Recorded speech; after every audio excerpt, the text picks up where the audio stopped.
আসসালামু আলাইকুম প্রিয় দর্শক। আপনারা জানেন যে বাংলাদেশে প্রায় ১.৫ দশক ধরে স্মার্ট কার্ড এর একটা বন্দোবস্ত করছে, যা নির্বাচন কমিশনারের মাধ্যমে তৈরি করে এনআইডি কার্ড নামে পরিচিত।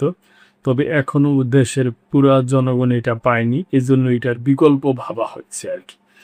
স্মার্ট কার্ডের বিকল্প ভাবনা এনআইডি ডিজির।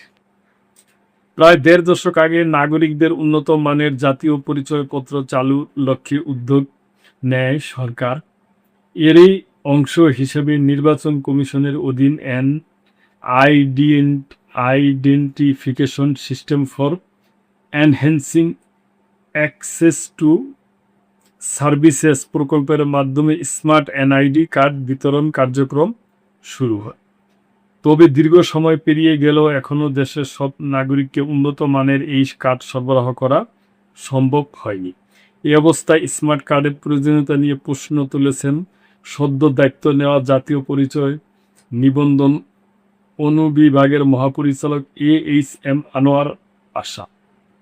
ইতিমধ্যেই স্মার্ট কার্ড প্রকল্প বন্ধ করে হ্যাক আইডি নামে নতুন এক কার্ডের পরিকল্পনা কমিশনের কাছে উপস্থাপন করতে তিনি একটি প্রস্তাবনা তৈরি করছেন বলে ইসি সূত্রে জানা গেছে। নির্বাচন কমিশন সংশ্লিষ্ট সূত্রগুলো বলেছে আনোয়ার পাশা চিপ চিপ ভিত্তিক স্মার্ট কার্ডের পরিবর্তে বিকল্প একটি ব্যবস্থা চালুর পক্ষে প্রস্তাবনা তৈরি করেছে। ইসির সূত্র জানায়, দেশের বর্তমান অর্থনৈতিক বাস্তবতায় প্রতিটি নাগরিকের জন্য স্মার্ট কার্ড উৎপাদন ব্যয়বহুল হয়ে উঠেছে। পাশাপাশি শুরুতে একটি মাত্র পরিচয়পত্রের মাধ্যমে সব ধরনের সেবা নিশ্চিত করার যে লক্ষ্য নিয়ে এই প্রকল্প নেওয়া হয়েছিল তা এখনও পুরোপুরি বাস্তবায়িত হয়নি।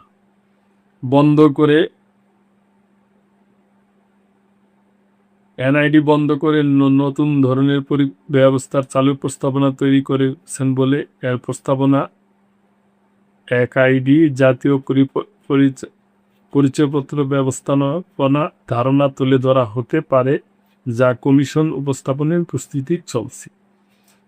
ইসি সূত্রের দাবি নতুন প্রস্তাবনায় বিশ্বের বিভিন্ন দেশের নাগরিক পরিচয় ব্যবস্থার তুলনামূলক বিশ্লেষণও অন্তর্ভুক্ত করা হচ্ছে। এতে চিপভিত্তিক কার্ডের পরিবর্তে ক্লাউড ভিত্তিক ডিজিটাল আইডি অথবা স্মার্টফোন ভিত্তিক ডায়নামিক ভেরিফিকেশন পদ্ধতির কথা উল্লেখ করেছেন। এছাড়া আমেরিকা, ইউরোপ সহ বিভিন্ন উন্নত দেশে কী ধরনের আইডি ব্যবহার করা হয় তার সুবিধা অসুবিধার কথাও বলা হয়েছে। সবশেষে তিনি জাতীয় পরিচয়পত্র, স্মার্ট কার্ড এবং উৎপাদন বন্ধ করে ইকিট নামের নতুন আইডি ব্যবস্থার ধারণা উপস্থাপন করবেন। ইসি সূত্রে জানা যায়, বর্তমান ব্যবহৃত স্মার্ট জাতীয় পরিচয়পত্র তুলনামূলকভাবে ব্যয়বহুল। তবে সংশ্লিষ্টদের একাংশের মতো যে উদ্দেশ্য নিয়ে এই কার্ড চালু করা হয়েছিল সেই লক্ষ্য পূরণে এর কোনো কার্যকর বিকল্প এখনও তৈরি হয়নি।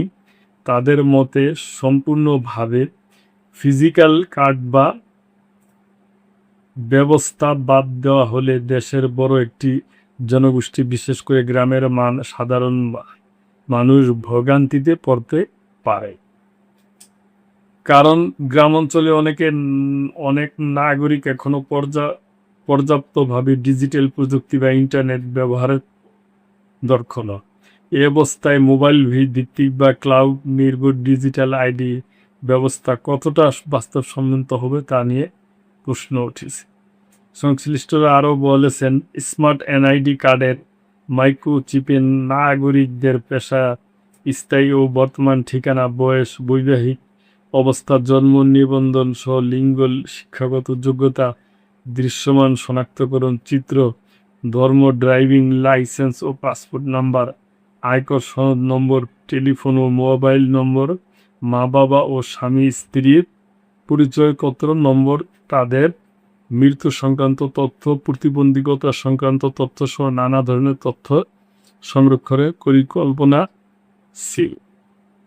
এই চিপটি এনএফসি প্রযুক্তি নির্ভর এবং শক্তিশালী এনক্রিপশন ব্যবস্থার মাধ্যমে সুরক্ষিত, যা সাধারণ ডিভাইসে সহজে পড়া সম্ভব নয়। এছাড়া ব্যাংকিং সেবা, এটিএম ব্যবহার, ড্রাইভিং লাইসেন্স, গাড়ি নিবন্ধন সহ বিভিন্ন সেবা একটি মাত্র কার্ডের মাধ্যমে দেওয়ার পরিকল্পনা নিয়ে এই উদ্যোগ শুরু হয়েছিল। তবে বাস্তবে বর্তমানে এনআইডি মূলত পরিচয় শনাক্তকরণ ও নম্বর ভিত্তিক তথ্য যাচাইয়ের মধ্যে সীমাবদ্ধ রয়েছে। একক কার্ডের মাধ্যমে সব ধরনের সেবা একীভূত করার যে লক্ষ্য ছিল তা এখনও পূর্ণাঙ্গভাবে বাস্তবায়িত হয়নি। ইসি সূত্রে এসব বিষয়ে জানা গেলেও এরপর কোনো পরিকল্পনা নেই বলে ঢাকা মেলকে জানান জাতীয় পরিচয় নিবন্ধন বিভাগের মহাপরিচালক এএম আনোয়ার পাশা। স্মার্ট প্রকল্প থেকে বেরিয়ে আসা কিংবা এর পরিবর্তে অন্য আইডি প্রদানের পরিকল্পনার বিষয়ে জানতে চাইলে আনোয়ার পাশা ঢাকা মেলকে বলেন, এরকম কোনো পরিকল্পনা আমার নেই, আমি মাত্র যোগদান করেছি, এজন্য সব কিছু বোঝার চেষ্টা করছি। আমি এখন শুধুই বোঝার চেষ্টা করছি, যখন বুঝতে পারবো পরবর্তীতে কর্তৃপক্ষের সঙ্গে আলোচনা করব, কর্তৃপক্ষকে যেভাবে সিদ্ধান্ত নেবেন সেভাবেই বাস্তবায়িত। এনআইডির স্মার্ট কার্ডের প্রকল্প সম্পর্কে জানতে চাইলে ইসি সচিব আক্তার আহমেদ জানান, স্মার্ট কার্ড বা এনআইডিএ প্রকল্প নভেম্বর পর্যন্ত আছে, এরপর কি হবে তা পরবর্তীতে ভাবা হবে। রিডার টার্লি, এখন আমি তো আপনাকে অস্বীকার করতে পারছি না, যেটা হয়েছে সেটা আছে। রিডার নেই এই সত্যটা তো আমি স্বীকার করেছি, আমার কাছে অস্বীকার করার কিছু নেই।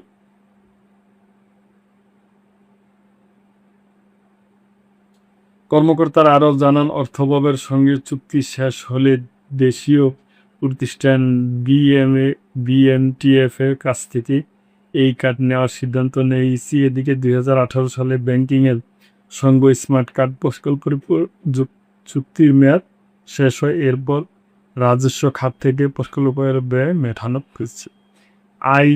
আইডিইএ প্রকল্পের মেয়াদ শেষ হলে 2020 সালে 24শে নভেম্বর আইডিএ দ্বিতীয় প্রকল্প হাতে নেয় কমিশন। এই প্রকল্পের আওতায় প্রস্তুতকারী প্রতিষ্ঠান বিএমটিএফ এর কাছ থেকে 406,50,00,000 টাকায় 3 কোটি ব্ল্যাক ব্যাংক স্মার্ট কার্ড সরবরাহ করার কথা ছিল। কয়েক বছরে ডলার দাম বেড়ে যাওয়ায় চুক্তিতে পরিবর্তন এনে কার্ড প্রতি 135.50 টাকার পরিবর্তে 36.50 টাকা বাড়িয়ে 172 কোটি টাকা, 2 কোটি এত লাখ টাকা কেনার সিদ্ধান্ত নেওয়া নেয় কমিশন। বর্তমানে সব নতুন ভোটারকে সাধারণ কার্ড দিচ্ছি। প্রিয় দর্শক, এই নিউজটা আমার কাছে একটু কৌতূহল লাগছে, এই জন্য আপনাদের সাথে শেয়ার করলাম। এই ব্যাপারে আপনাদের কোনো মন্তব্য থাকলে করবেন এবং সাবস্ক্রাইব করে চ্যানেলটি পাশেই থাকবেন। আল্লাহ হাফেজ।